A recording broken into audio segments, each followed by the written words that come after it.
Hi guys, in today's video I will show you how to animate two sabers perfectly on a wheel in After Effects. Let's get started. Many of you have been asking how to find Saber in After Effects. Just to clarify, Saber is not a built-in effect. It is a free plugin that you can download from the link in the description and install on your computer. By the way, if you want these exact shakes, just a reminder that AM Film Shake preset pack is linked in the description. It's the easiest way to make your edits look expensive with a quick drag and drop. First, duplicate your layer and rename it to Saber to stay organized. Next we need to mask the wheel. For this, I will use Mocha AE.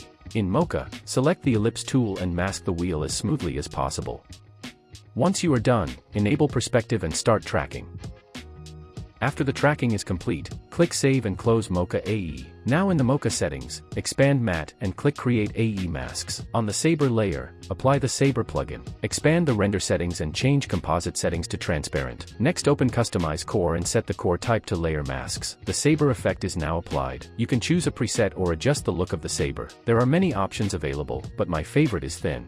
Now let's adjust the Saber look and then animate it. First change the end size to 150%. Next set the end offset to 45%. Set the start size to 0%. Make sure you are at the beginning of the layer and enable the Mask Evolution stopwatch to add a keyframe. Then move to the end of the layer and set Mask Evolution to 1 time. If you want more rotations, increase the value. For example, set it to 2 to make the Saber rotate twice. Now that the first Saber animation is complete, we can add another one. Duplicate the layer. On the duplicate, set the Mask Evolution to 180 degrees at the beginning of the layer.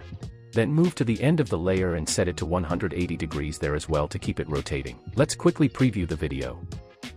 And that's it, the double Saber animation is complete. You can select one of the Saber layers and change its color to make them look different. For the final touch, I like to add the Deep Glow plugin to both layers to enhance the glow effect. Hope you found this video helpful. Thanks for watching, and if you enjoyed it, please give it a like.